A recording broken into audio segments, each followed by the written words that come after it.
Thank you for joining us again and welcome back to our channel. If you are joining us for the first time, we want to thank you for watching.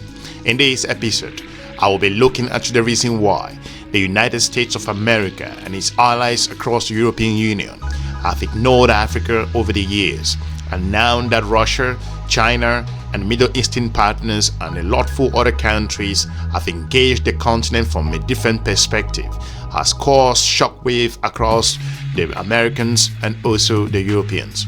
If you look at the continent of Africa, while Europe is reeling politically and also in fracturing areas in a number of challenges that are plaguing the continent of Europe, from high rates of inflation and a number of other areas regards to job creation, the United States is faced with a number of challenges across Israel and also in Taiwan, including the current withdrawal from the country of Niger.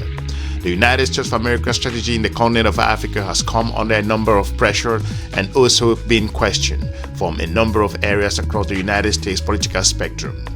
If you look at the continent of Africa, the continuing deprioritization of Africa by the current administration in the United States of America, which also goes alongside the previous administration in the US.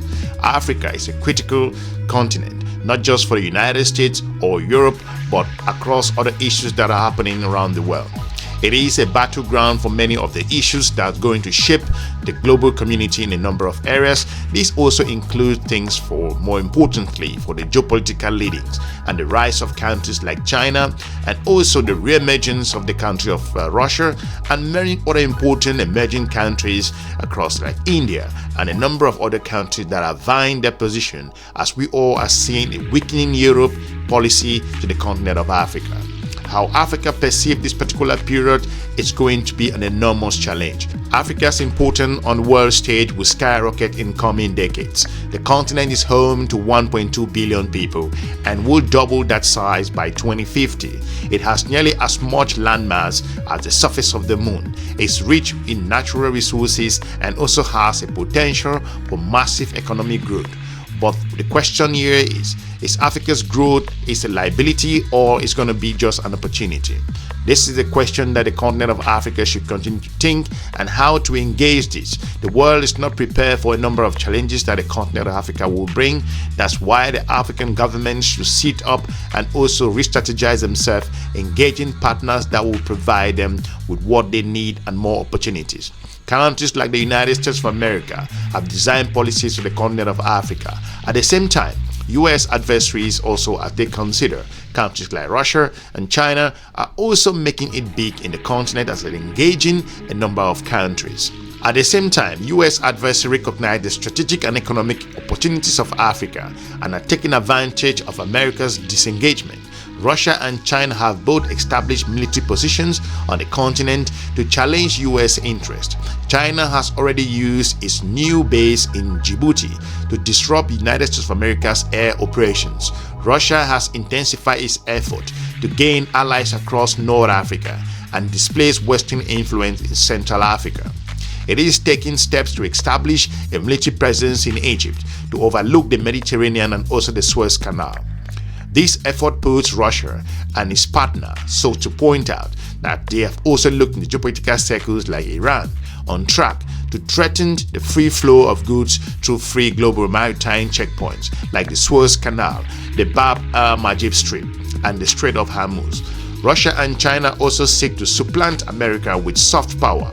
For example, China's aggressive investment in Africa is well documented. Russia has also pursued economic deals with numerous African states in multiple sectors, including banking and also energy. If you look at perspective, while the Americans continue to decline, as we all recently see what happens in Niger, the continent of Africa will begin to choose its partner from a strategic point of view.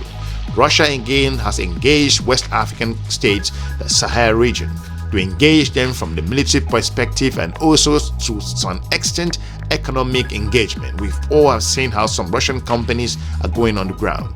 So far, the United States of America has failed to explain its presence in terms of a strategic move, why the United States businesses are located in specific regions across the continent. If you look at the investment areas, most US businesses are focused in South Africa, but in terms of infrastructural development, apart from the most recent Lobito corridor that we all have seen, nothing is really playing out with regards to US investment and strategic development in the continent of Africa.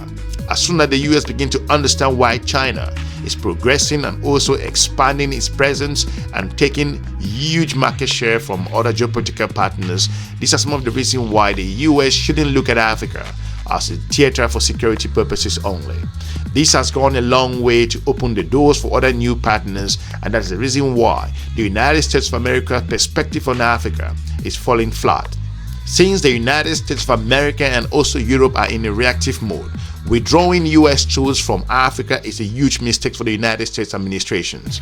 The administration should instead invest in battering governance and also security conditions in the continent of Africa.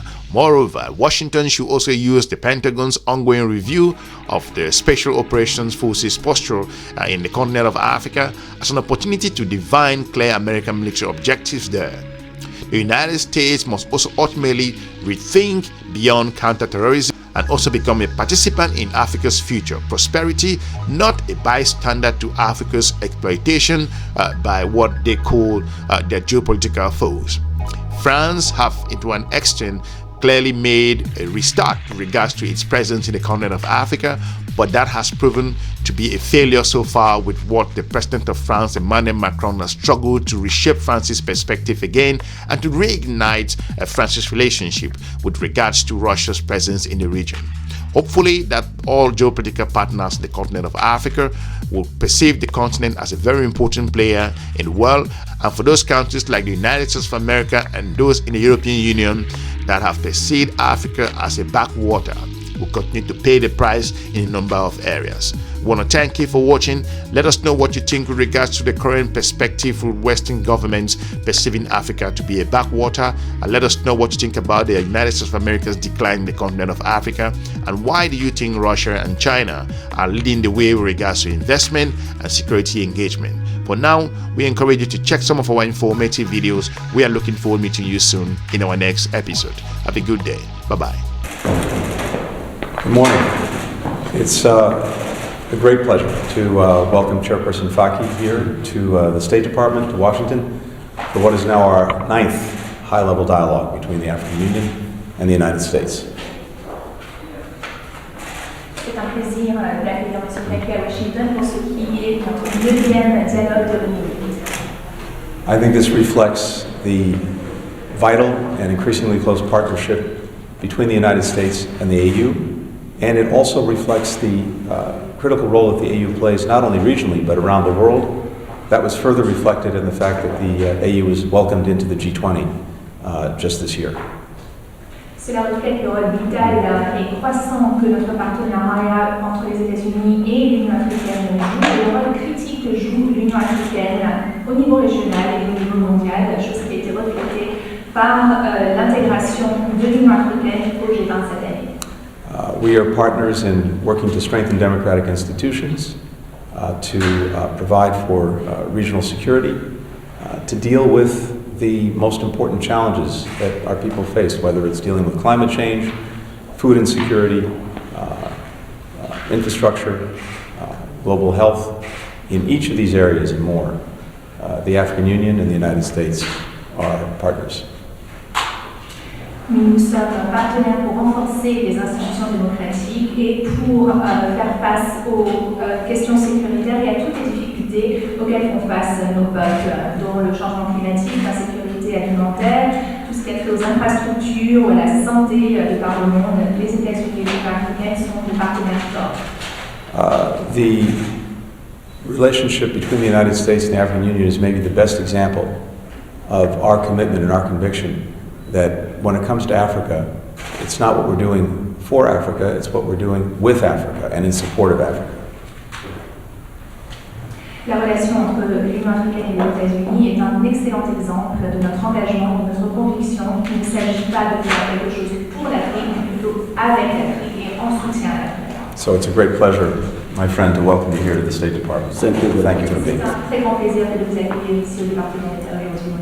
Merci, Monsieur le Secrétaire d'État. Je suis heureux de venir aujourd'hui à Washington pour prendre part à la 9e session du dialogue de haut niveau avec les États-Unis, qui correspond presque exactement au 10e anniversaire de l'accord qu'on a signé qui a institué ce dialogue entre l'Union africaine et les États-Unis.